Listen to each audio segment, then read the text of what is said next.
ரெண்டு விடயங்கள். ஒன்று சுனாமியில் முழுமையாக பாதிக்கப்பட்டது, அல்லது யுத்தத்தில் கடைசி யுத்தத்தில் தான் பிரதி மாட்டாங்க. அந்த மக்கள்கிட்ட உறுதிகள் ஆவணங்கள் இருப்பதற்கு சரியான குறைவு. அந்த வகையில் இவர்கள் தந்த விவரம் மக்களால் உறுதிகள் கொடுக்கப்பட்ட காணிகள் தான் இருக்கணும். ஆனால் அதை விட அதிகமான காணிகள் அந்த படைகளில் இருக்கிறது. இதுவரைக்கும் இந்த மக்களால் உறுதி கொடுத்து மக்களில் உறுதிப்படுத்தப்பட்ட தகவலின்படி முல்லைத்தீவு மாவட்டத்தில்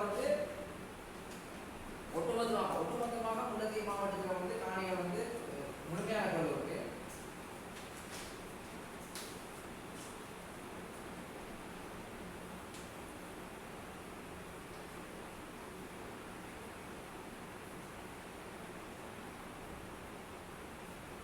ஒட்டுமொத்தமாக முல்லைத்தீவு மாவட்டத்தில் கிட்டத்தட்ட 1494.18 ஏக்கர் முல்லைத்தீவு மாவட்டத்தில் மக்கள்கிட்ட உறுதி காணிகள் கிட்டத்தட்ட முல்லைத்தீவில் கடத்தலப்பட்டி பிரதேச செயலகம், புதுக்குடியிருப்பு பிரதேச செயலகம், ஒட்டுசுட்டான் பிரதேச செயலகம், பாண்டியங்குளம் பிரதேச செயலகம், துணிக்கா பிரதேச செயலகம், இந்த 5 பிரதேச செயலகத்தில் இவ்வளவு 1494 ஏக்கர் காணிகள் முப்படைகள் வைக்கப்பட்டிருக்கிறது முல்லைத்தீவு மாவட்டத்தில்.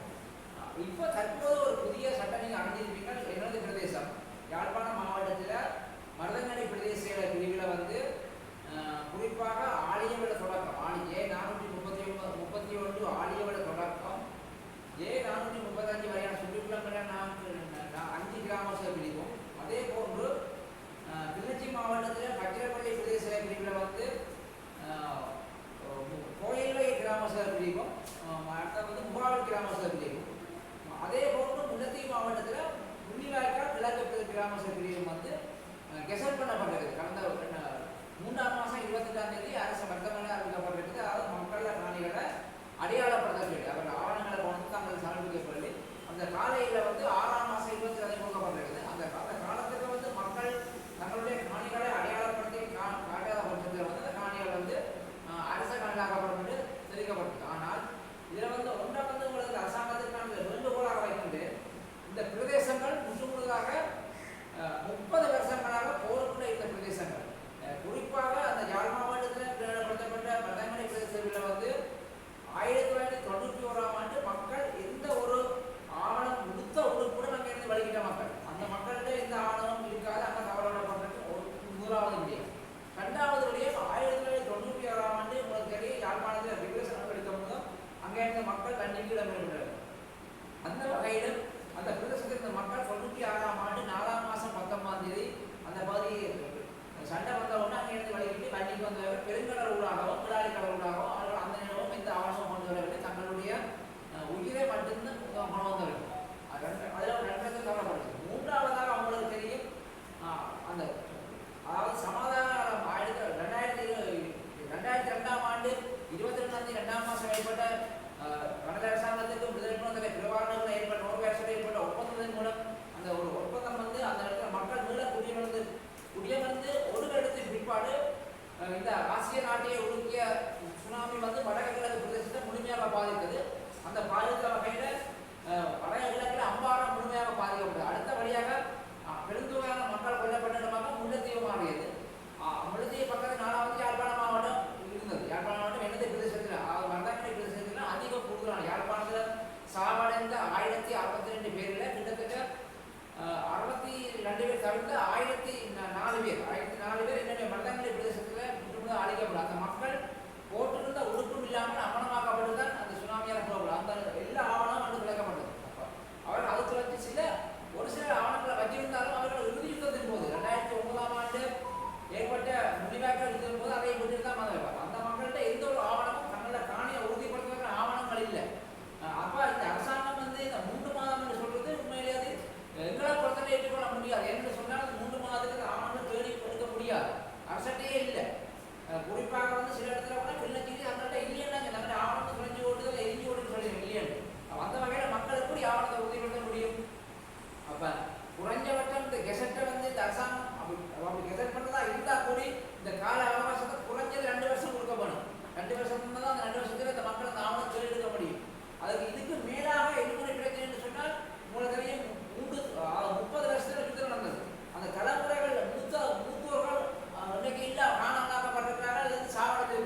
வேண்டியதான்.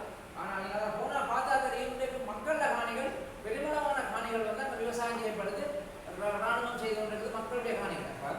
இந்த நாட்டில் வந்து உண்மையில மக்களுக்கு இந்த நாட்டில் பிரச்சனை விழா தீர்க்கப்பட வேண்டுமா என்றால் அடிப்படையில் முதலில் அரசியலமைப்பில் மாற்றம் கொண்டு வரணும்.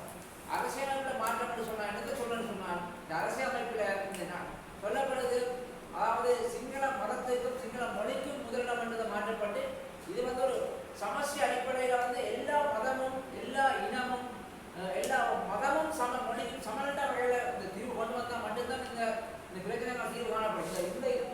இந்த பொறிமுறையில் இது கொண்டு வரப்படாத பட்சத்தில் இந்த நாட்டில் ஒற்றுக்காலம் பிரச்சனை சீக்காத மிக ஆணித்தரமாக பெற்றிருக்க விரும்புகின்றது. ஆகையால் இன்றைக்கு திணைக்களங்கள் போர்வையில் தான் பல முதல் காணிகள் ஆக்கிரமிக்கப்படுகிறது. ஆனால் உங்களுக்கு தெரியும், இன்றைக்கு வடக்கு மாகாணத்தில் வந்து இன்றைக்கு போதை வந்து தலைவரித்தாடுது. ஆனால் இந்த போதைகள் 2009க்கு முன்னால் எங்கேயுமே காண முடியாது.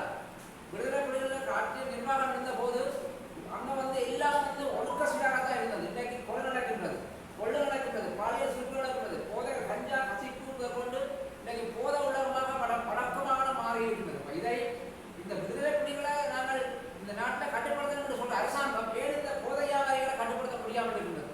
இந்த அரசாங்கம் பொருட்படுத்தப்பட தெரியும், இந்த நாட்டில் கிட்டத்தட்ட அன்னைக்கு இப்போ சென்ற கிழமை வரைக்கும் 25க்கு மேற்பட்ட துப்பாக்கி பிரயோகம் நடந்திருக்கிறது. அவங்க துப்பாக்கி பிரயோகம் கட்டுப்படுத்த முடியல இந்த அரசாங்கத்தால். இந்த அரசாங்கம் உண்மையில வந்து சரியான முறையில் செயல்படவில்லை நான் சொல்ல வைக்கிறேன். சரியான முறையில் செயல்பட்டால் எல்லாத்தையும் கட்டுப்படுத்த முடியும்.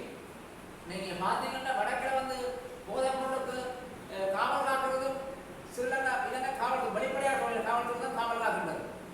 அதே போன்று கசிப்பு காய்ச்சலுக்கும் அவர்கள் ஆதரவு தான் கசிப்பு காய்ச்சல் கள்ளச்சாலை இதுகளை எல்லாம் இந்த அரசாங்கம் கணக்கில் எடுத்து உண்மையிலே அவர்களை கட்டுப்படுத்தி இந்த நாட்டில் எல்லா மக்களையும் சமனாக மதித்து ஒரு சமனாக மதித்து எல்லாரையும் ஒரு ஏற்றுக்கொண்டு இந்த நாட்டை பிரச்சனை தீர்க்க வேண்டும் தான் நான் கூறிக்கொள்ள விரும்புகின்றேன். ஆனால் இந்த பிரச்சனைகள் நாட்டை இந்த பிரச்சனை இருக்கும் வரைக்கும் இந்த அரசியலில் மாற்றம் கொண்டு வர வரைக்கும் இந்த பிரச்சனை சீராகுது.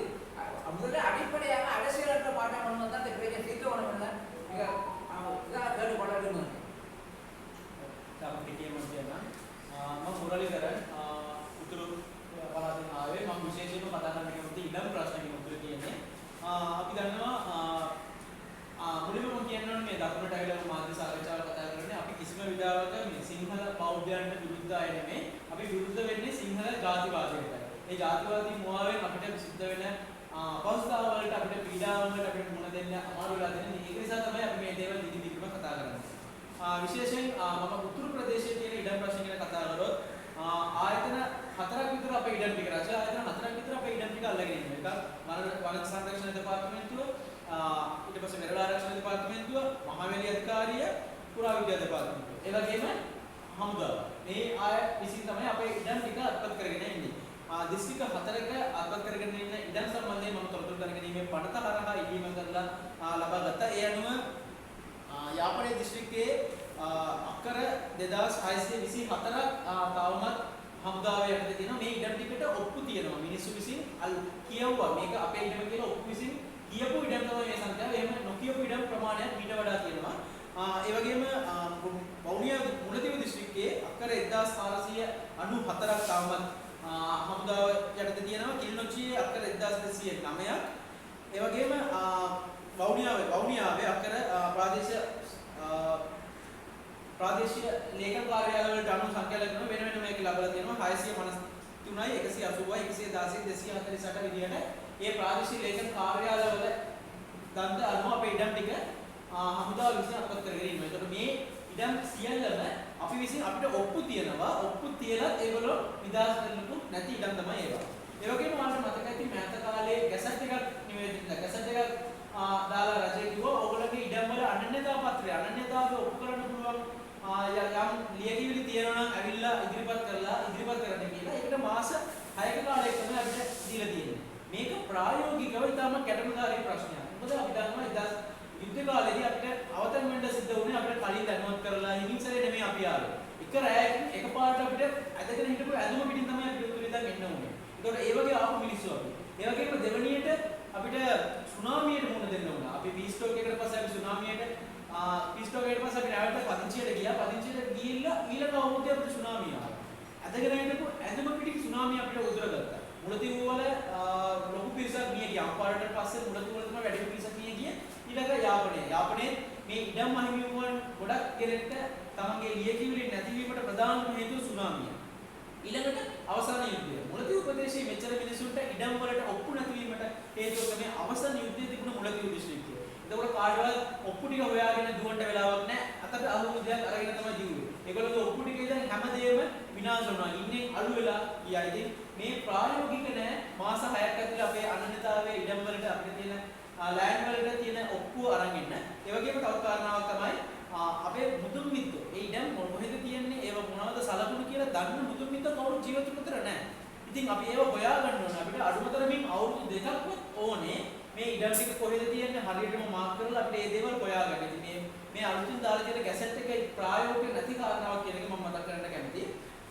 ඒ වගේම යාපනයේ පලාලි ප්‍රදේශයේදී මීටර් 750 විතර පාරක් ඒගොල්ලෝ විවෘත කරලා අලුතින් පත්තු ආණ්ඩුව මැතිවරණයට පස්සේ ඊට පස්සේ නැවත පළාත් පාලන මැතිවරණයට කලින් තවත් පාරක් විවෘත කරා. අපි දන්නවා ඒ පාරේ මිනිස්සෙක්ට යන්න බෑ. يعني දෙපැත්තේ වාහනයක හිමින් යන්න විතරයි පුළුවන්. බස් වහින්නවත් අවසරයක් තාම දීලා නැහැ. ඒ පාර යනකොට අපිට පේනවා දෙපැත්තේ සාමාන්‍ය මිනිස්සු ජීවත් වෙන ඉඩම් වල හමුදාව වගා කරලා තියෙනවා. ඉතින් මේක මොන විදිහට සාධාරණ දෙයක්ද අපේ ඉඩම් වලින් හමුදාව වගා කරනවා කියන්නේ. ඉතින් ඒවා දකින්නකොට අපිට තාම වේදනාකාරී හැඟීමක් තමයි එන්නේ. ඉතින් මේ ප්‍රශ්න වල සමස්තයක් විදිහට අපි බලාපොරොත්තු වෙන්නේ පොඩි විසඳුම් නෙමෙයි. අපිට ව්‍යවස්ථානුකූලව විසඳුමක් ඕනේ. දෙමළ සිංහල මුස්ලිම් හැමෝම කතෝලික හැමෝම එක හා සමානව ඉක්වලි ට්‍රීට් කරන්න පුළුවන්. අපිට ව්‍යවස්ථාමය වෙනසක් තමයි අපි බලාපොරොත්තු වෙන්නේ. අන්තිමට මට සඳහන් කරන්න ඕනේ අපේ මත්ද්‍රව්‍ය ගැන අපි වැඩිපුරම කතා කරනවා. මම ඇස් දෙකෙන් දැකලා තියෙනවා 2009ට කලින් LTT කාලේ මේ මත්ද්‍රව්‍ය කිසිම ප්‍රශ්නයක් ඉදිරියට තිබ්බේ නැහැ. මේ මත්ද්‍රව්‍ය පිටිපස්සේ ඉන්නේ හමුදාව.